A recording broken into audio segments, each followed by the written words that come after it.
adalah sebuah kampung kecil di bilangan Jakarta Selatan yang dulu terkenal dengan kisah pohon jambunya yang banyak dihinggapi ulat pada tahun 1980-an.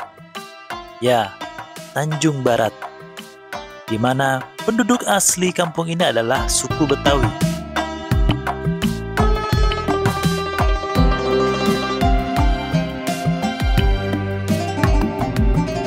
Banyaknya anak-anak yatim di tempat ini menjadi inspirasi sang tokoh ini untuk membuat lembaga yang mengurus anak-anak yatim, khususnya di bidang ilmu agama. 8 yang ada ular tuh kalau nggak salah 78-an apa gitu, apa 77 ya, lupa. Itu saya kenal, oh ini di mana nih banyak ular gini nih, di pohon jambu gitu. Nah itu apakah saya kenapa itu bisa begitu ya, banyak ular dulu. Barangkali itu sampai meresap ke hati, nggak tahu saya punya rezeki, saya beli tanah di sini. Ya, saya tempatin di tanah di sini. Di samping itu, sering juga sebelumnya ya saya diundang untuk ceramah daerah sini. Dan saya terutama di Masjid Al-Ajilin. Itu yang akhirnya saya lihat masyarakatnya itu tidak jauh dengan masyarakat kampung saya, baik di Bangka maupun di Kuningan Timur. Hampir mirip, seolah-olah yang sama lah gitu ya. Itu yang senang banget.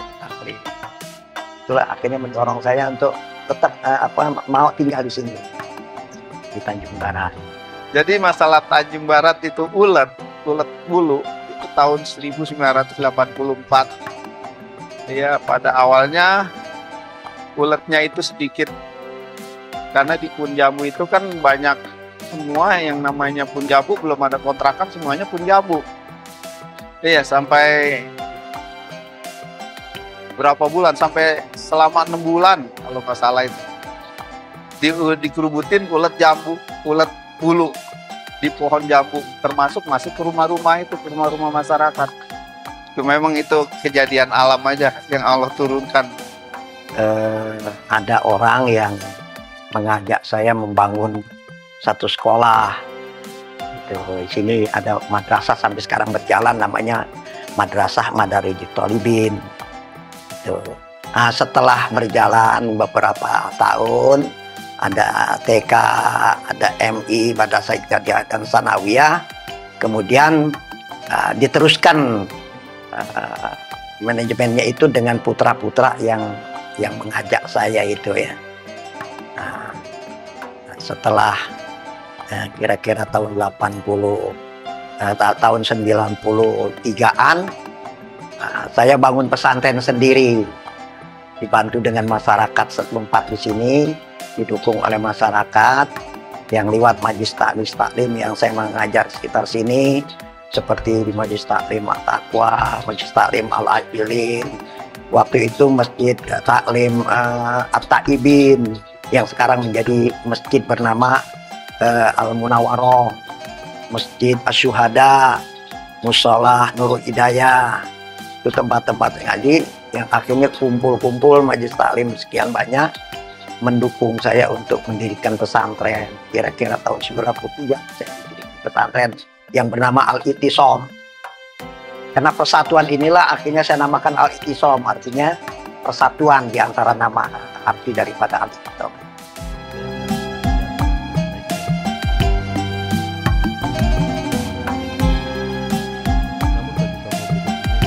Ya, sebuah pesantren kecil yang asri, di mana pesantren tersebut tidak saja didominasi oleh anak-anak yatim, namun orang yang tidak mempunyai ilmu yang disebabkan oleh suatu hal pun dapat mengisi pesantren itu. Adalah dia yang biasa dipanggil Haji Marzuki Arman Abduh. Lelaki separuh baya Betawi asli ini berkelahiran di Jakarta 22 April 1965. Tepatnya di daerah Bangka, Jakarta. Beliau sangat prihatin dengan nasib anak-anak yatim, khususnya di Tanjung Barat ini. Pendidikan beliau dimulai dari SD, lalu ke tingkat SMP. Namun sayang, tidak sampai selesai karena kemauan orang tua untuk memindahkan ke sekolah pesantren. Ya, Ya pertama sih anjuran orang tua. Orang tua lebih baik ke pesantren. Akhirnya saya pun setuju. Pada tahun 67 itu sebetulnya saya mau masuk pesantren Gontor. Tapi kebetulan pada saat itu di Gontor itu nggak ada penerimaan karena ada sesuatu hal. Akhirnya orang yang mengantar saya bawa ke pesantren Bunkat. Dan terus hati saya pun senang di situ. Alasannya itu pertama memang orang tua saya ini, terutama yang ibu ini selalu dia sangat fanatik dalam agama. Jadi kalau nggak sekolah agama dia kayaknya nggak puas dengan anaknya. Itu alasan saya masuk ke pesantren. Ketekunannya dalam mencari ilmu terus ia perankan hingga ke negeri Mesir, Kairo.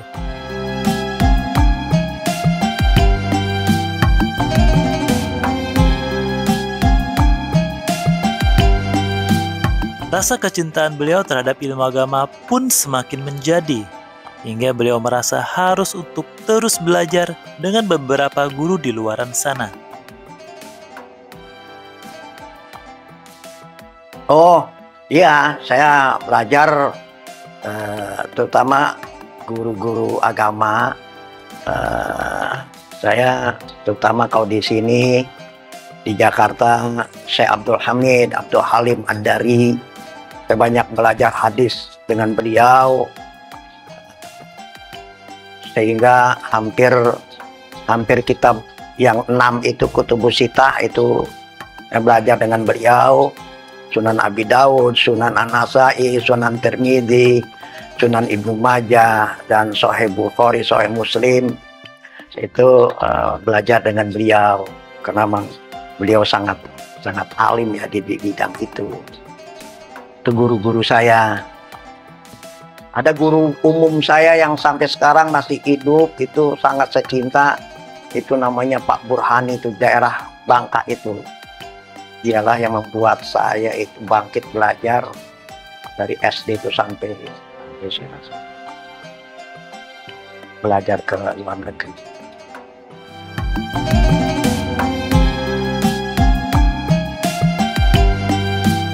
Di tahun 1983, beliau pulang ke Indonesia dan mulai mengajar di masyarakat sekitar sambil bekerja di sebuah travel haji dan umroh.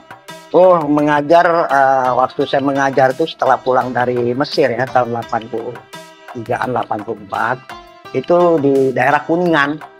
Dan juga daerah saya sendiri mengajar, tapi saya tinggalnya di Kuningan Timur. Di rumah istri. Nah, karena saya dari Mesir udah bawa istri. Ya, saya nikah di sana di Mesir. Jadi saya mengajar, ya di kampung saya juga beberapa musola. Masjid saya mengajar. Ya fikih kitabnya itu saya pakai Fathul Qorib. Jadi kenapa? Sebab memang kan orang ini harus tahu dari dasar ya agama fikih dan juga kitab hadis yaitu Riyadhus Shalihin. Bagaimana permintaan dari ketua masjid dan masyarakat setempat. Jadi yang saya mengajar itu Riyadhus Shalihin, yaitu hadis-hadis. Ya pertama saya mengajar itu yang pertama sih memang ya diminta lah ya. Saya juga kalau mengajar tuh punya prinsip kalau nggak diminta ya saya nggak mau mengajar. Diminta ketua masjidnya, musholahnya untuk mengajar ini. Di antara di sini yang di sini sekitar sini dulu saya mengajar. Pertama kali itu kitab-kitab Melayu yang dikarang oleh Habib Usman bin Yahya seperti Isadul Anam, terus Sifat 20, ya, terus Adabul Insan. Itu yang pertama kali saya ajarkan di musola di sini di Majlis Taklim. Yang akhirnya mereka minta berkembang ya fikih ya, di antara itulah Fathul Qorib yang saya baca. Dan Safinatun Najah juga masalah fikih dan hadis sampai sekarang Itu yang saya baca kitabnya Bulughul Maram dan Riyadhus Shalihin. Kenapa? Sebab saya baca Bulughul Maram ini kan banyak ada perbedaan-perbedaan. Nah, itulah supaya bagaimana nikmatnya perbedaan itu.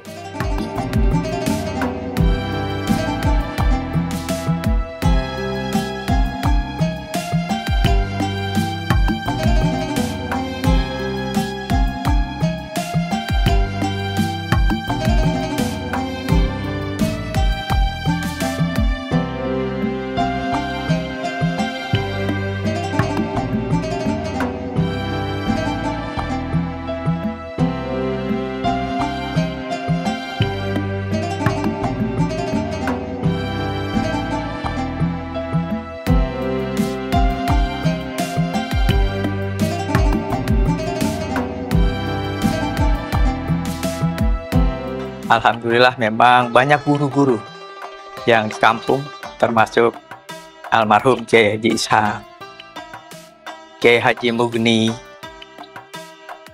terus banyak lagi guru-guru yang ada di kampung-kampung.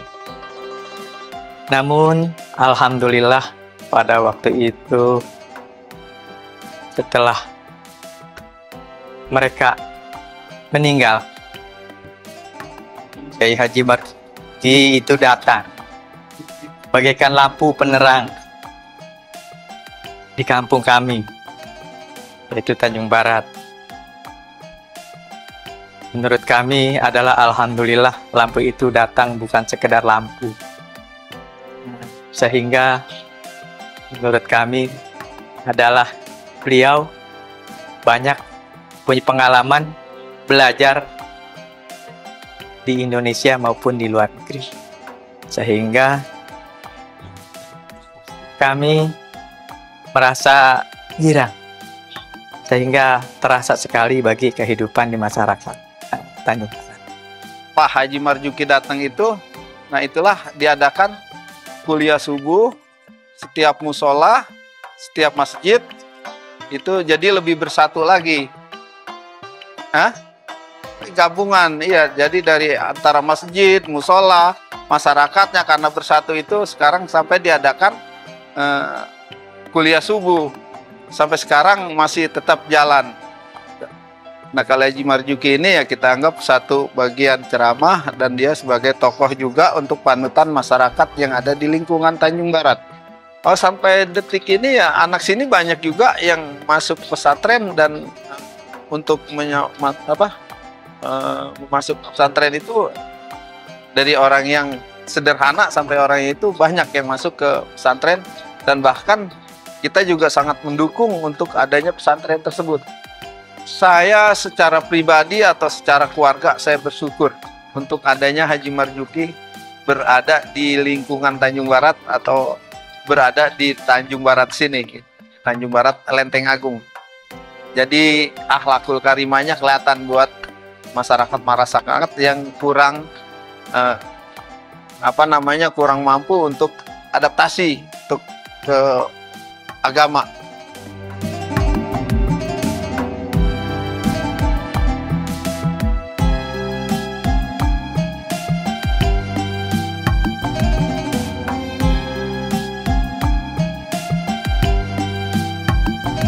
Sepak terjang beliau dalam membangun masyarakat dimulai dari TPA, Penkadaran Dai Remaja, Majelis Taklim, hingga pesantren yatim. Alhamdulillah ada perbedaan lah, sedikit lah ada perbedaan gitu.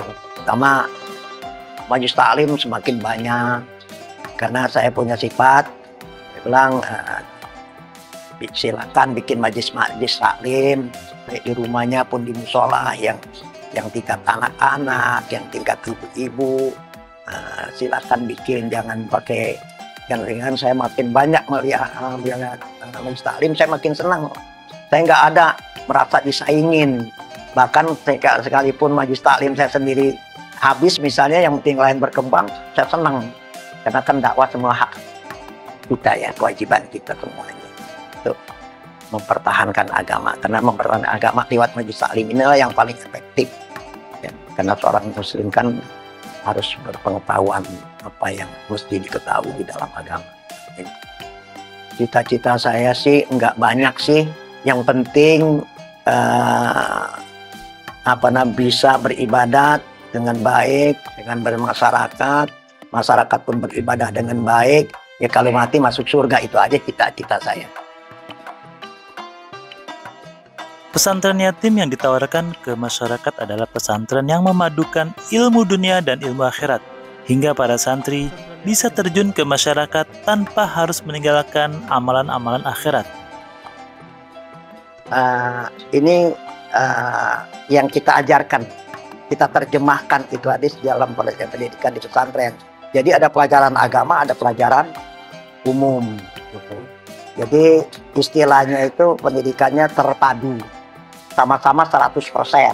100% dari Diknas itu kita pakai, 100% dari kita pun dari kurikulum dalam, arti kurikulum sendiri kita terapkan juga gitu. Itu yang kita terapkan di pesantren Kisop ini.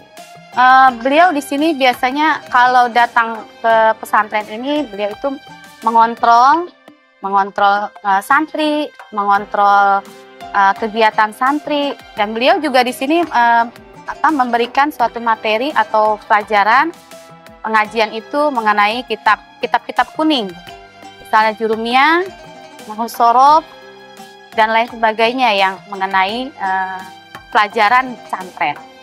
Ya, sangat panutan dan contoh buat kami semua, apalagi guru-guru kami sebagai tenaga pengajar di sini. Kan di sini juga ada 3 lembaga, itu setiap beliau itu sangat mengontrol semua guru itu. Guru ini misalnya datang telat, atau misalnya guru ini tidak bijaksana dalam waktu, dalam kedisiplinannya, itu beliaulah yang turun tangan. Jadi beliau itu menurut kami sebagai tenaga pengajar sangat sekali menjadikan tauladan bagi kami. Di sini pesantren Al-I'tisom yang mana mayoritas yatim, dan yatim ini nggak ada bayaran, gratis, dan berkembang sudah sekian lama. Memang yang nggak mampu banyak ditampung di sini, antara lain yatim-yatim itu. Warga sini banyak, sampai ini juga warga dari luar juga, dari Bekasi, bahkan dari Tambun, banyak juga pada kemari. Antara lain daerah Jakarta Selatan semua juga ada di sini. Nggak seluruhnya orang sini, bahkan orang jauh-jauh. Itu perhatian Pak Kiai yang begitu saya rasakan. Beliau sering bertemu dengan saya dan dengan santri-santri yang lain pun menanyakan yang pertama kabar dari kami, bagaimana kesehatan kami. Begitu juga dari guru-gurunya pun ditanyakan tentang kesehatan guru itu sendiri maupun keluarganya. Ketika di antara kami ada yang kurang sehat, Pak Kiai begitu perhatiannya sehingga beliau pun ikut menjenguk kami ataupun keluarga kami yang kurang sehat di rumah. Harapan adalah pacuan dalam berjuang. Apalagi harapan itu menyangkut kehidupan khalayak banyak. Tentunya sangat berarti nilainya untuk dijalani sebagai bukti pengabdian kita kepada Sang Robbi. Saya punya harapan untuk kampung Tanjung Barat ini. Saya anggap bukan kampung tempat saya numpang ya, tapi kampung ini saya anggap adalah kampung saya, walaupun bukan tempat saya dilahirkan. Itu karena emang sudah saya cinta sama kampung ini.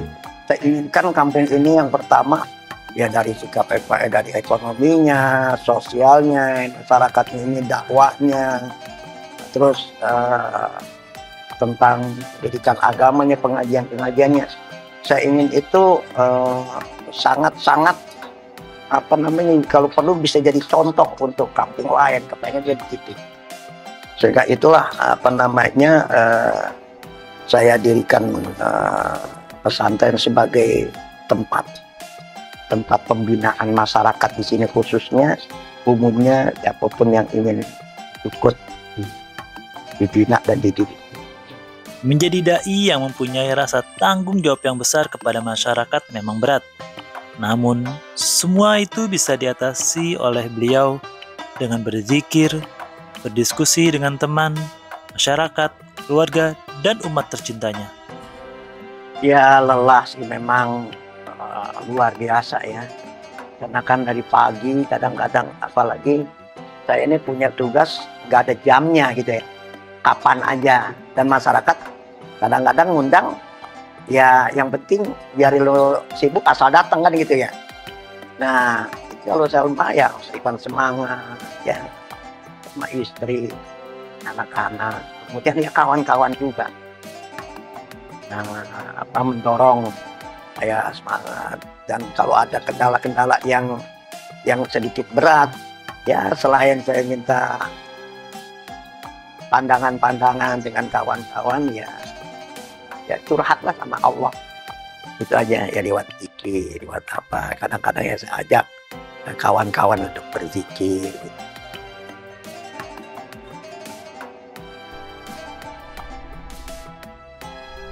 Kini dari pernikahan beliau dengan seorang wanita Jakarta yang dikenal di Mesir, telah memperoleh 6 orang anak dan beberapa cucu.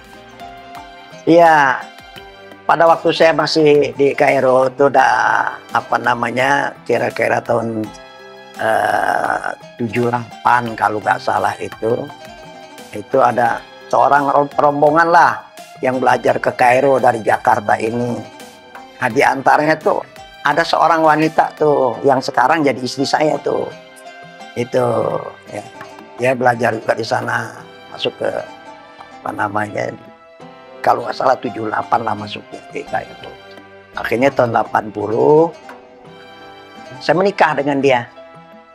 Dan entah gimana, nggak pakai, kata orang sih nggak pakai pacaran, kenal gitu, ini kelihatannya juga nih saja. Saya kirim surat ke Jakarta ngelamar sama orang tuanya, jadi melamarnya pakai surat aja. Akhirnya sana di Kairo sampai punya anak 2 saya. Dari tahun 80 sampai tahun 83. Punya anak 2, 1 laki 1 perempuan. Satu namanya Bu Ibudin, yang perempuan namanya Isa. Setelah punya anak 2 itu saya mau pulang ke Jakarta.